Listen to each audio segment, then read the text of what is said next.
Catherine Bernardo at Daniel Padilla, kumpirmadong hiwalay na.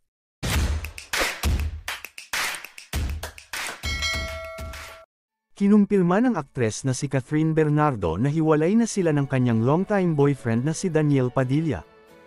Sa isang Instagram post ngayong Huwebes, ibinahagi ni Catherine ang throwback photo nila ni Daniel kasama ang screenshots ng kanyang mensahe para sa kanilang fans. Chapter closed, caption ni Catherine. Ayon kay Catherine, alam niya ang mga kumalat na kuro-kuro tungkol sa relasyon nila ni Daniel at pagkukumpirme niya, "It's true that Daniel Padilla, and I have decided to part ways." Paglilinaw ng aktres na totoo ang mahigit isang dekadang relasyon nila ni Daniel, bilang isang love team at bilang isang tunay na magkasintahan. Nanawagan naman si Catherine sa Kathniel fans na sana ay maintindihan ng mga ito ang desisyon nila ni Daniel na maghiwalay na dahil ito umano ang kailangan nila ngayon. Kathniels, we know you are hurting, and trust me, this also hurts us both more than you can imagine.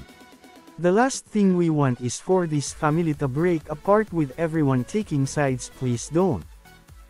Dij and I will continue to support each other as we try to heal and move forward from this. We will continue to love you and make you proud, but we hope you understand that this is something we really need. We hope you can join us in this healing process and not let those precious memories go to waste. Kaya natin ta. Hindi man sinabi ni Catherine kung ano ang naging dahilan ng hiwalay nila ni Daniel pero inamin niyang hindi naging madali ang mga nakaraang buwan sa kanilang magkasintahan. Samantala, kasunod ng nakakalungkot na post ng actress, nagpost din si Daniel sa kanyang Instagram ng larawan nila ni Catherine, kalakip din ang mensahe niya para rito at sa kanilang fans. Sa mundo, buhay at sa limitadong oras na tayo ay nandito, isang malaking biyaya ang pagmamahal. Ang mahalin ka, at mahalin mo, sulat ni Daniel. Matatandaan na umugang ang isyu ng hiwalayan nina Catherine at Daniel nang mabanggit ni OG Diaz sa isang vlog na palihim umanong nagkikita sina Daniel at ang aktres na si Andrea Brillantes. Wala naman naging tugon ng parehong kampo tungkol dito.